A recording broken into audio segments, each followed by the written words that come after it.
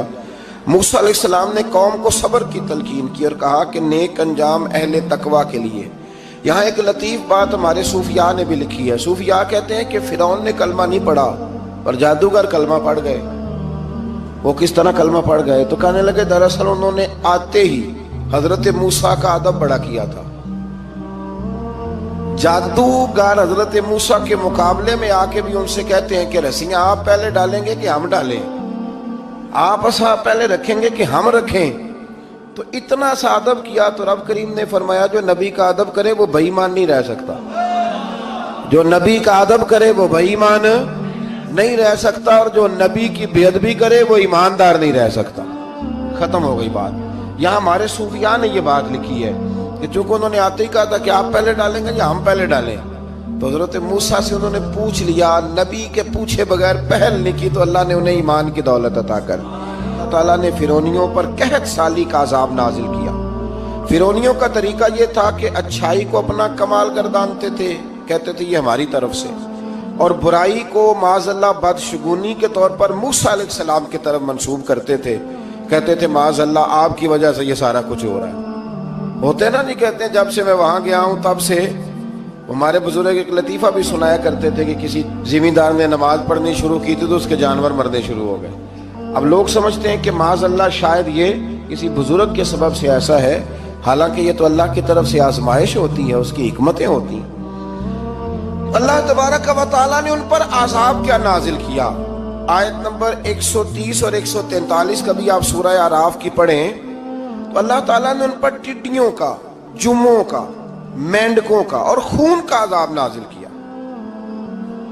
یہ کس قسم کا عذاب ہے؟ جمعے پڑ گئیں، ٹڈیاں آ گئیں، یہ اللہ نے عذاب نازل کیا۔ جب وہ عذاب میں مبتلا ہوئے تو موسیٰ علیہ السلام سے کہا کہ آپ اللہ سے دعا کریں کہ ہم سے یہ عذاب ٹل جائے، اگر ایسا ہوا تو ہم ایمان لے آئیں گے، بنی اسرائیل کو بھی آزاد کر دیں گے۔ لیکن موسیٰ علیہ السلام کی دعا کے نتیجے میں جب عذاب ٹل جانے کے بعد فرعونی پھر اپنے وعدے سے پھر گئے۔ بنو قریظہ والوں نے بھی کئی دفعہ حضور سے وعدے کیے پر اپنے وعدوں پر قائم۔ ایک بات آپ سے یہاں روک کے عرض کر دوں، ہم بھی کئی دفعہ کہتے ہیں ذرا بریک کبھی گاڑی کی نہیں نہ لگتی تو ہم ارادہ کرتے ہیں کہ آج سے ہی نماز شروع کر دینی، ذرا طبیعت زیادہ لیل ہوتی ہے تو ارادہ کرتے ہیں نا کہ بھائی آج کے بعد ہم نے نیک، پھر کیا ہوتا ہے شفا ہو گئی تو چھٹی ہو گئی۔ یہ طریقہ درست نہیں، یہ تو کفار کا طریقہ بیان کیا نا قرآن پاک نے۔ یہاں فرمایا جب اللہ تبارک و تعالیٰ نے انہیں نجات دے دی تو اپنے وعدے سے مکر گئے، تو پھر اللہ تبارک و تعالیٰ نے بنی اسرائیل کو سمندر پار کر کے ایسی قوم کے پاس پہنچا دیا جو بتوں کی پرستش کرتی تھی۔ وہ تو بچ گئے لیکن فرعونی سارے دریا کے اندر غرق ہو گئے۔ حضرت موسیٰ علیہ السلام سے کہنے لگے کہ ہمارے لیے بھی یہ خدا بنا دیجئے۔ حضرت موسیٰ علیہ السلام نے فرمایا بت پرستی کرنے والے جاہل ہیں۔ یہ بت پرست قوم کے پاس جب گئے نا بنی اسرائیل والے، بت پوجتے ہوئے دیکھا تو کہنے لگے ہمارے لیے بھی سامنے بنا کے رکھ دو۔ فرمایا یہ تو جاہل ہیں، تم انہیں دیکھ کے اثر قبول کر رہے ہو، اور اپنی جاہلیت کے باعث یہ ہلاک ہونے والے بھی ہیں۔ پھر اللہ تعالیٰ نے بنی اسرائیل پر اپنی نعمتوں کا ذکر فرمایا، اور موسیٰ علیہ السلام نے اپنی قوم میں ہارون علیہ السلام کو اپنا جانشین فرمایا اور کوہ طور پر تشریف لے گئے۔ اللہ نے فرمایا وہاں آ جائیں، میں آپ کو تورات عطا کرتا ہوں۔ 40 دن کا یہ عرصہ تھا۔ موسیٰ علیہ السلام نے وہاں پہ جا کے، وہ سارا واقعہ بھی انہی آیات میں ہے کہ حضرت موسیٰ نے عرض کیا تھا کہ رب ارنی، یا اللہ میں تجھے دیکھنا چاہتا ہوں، تو فرمایا لن ترانی، تو نہیں دیکھ سکتا۔ وہ بھی یہاں اللہ نے ذکر فرمایا۔ پھر اللہ تعالیٰ نے اپنی ایک تجلی جب کوہ طور پہ ڈالی تو حضرت موسیٰ علیہ السلام تاب نہ لا سکے اور بے ہوش ہو گئے، اور پہاڑ بھی ریزہ ریزہ ہو گیا۔ اس کا ذکر بھی اللہ نے انہی آیات میں فرمایا۔ آیت نمبر 144 سے 155 تک حضرت موسیٰ علیہ السلام کو رسالت عطا کرنے، کلیم اللہ کا منصب عطا کرنے، تورات عطا کرنے کا ذکر ہے۔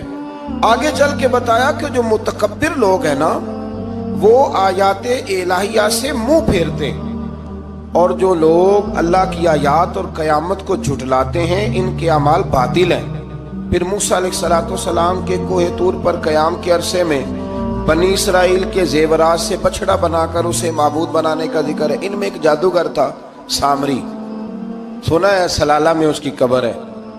حضرت موسیٰ کوہ طور پہ چلے گئے تو اس نے پیچھے سے سونے کا ایک بچڑا بنا لیا، اس میں سونے کی تاریں اس کے منہ میں لگائیں، ہوا چلتی تھی تو بجتی تھی۔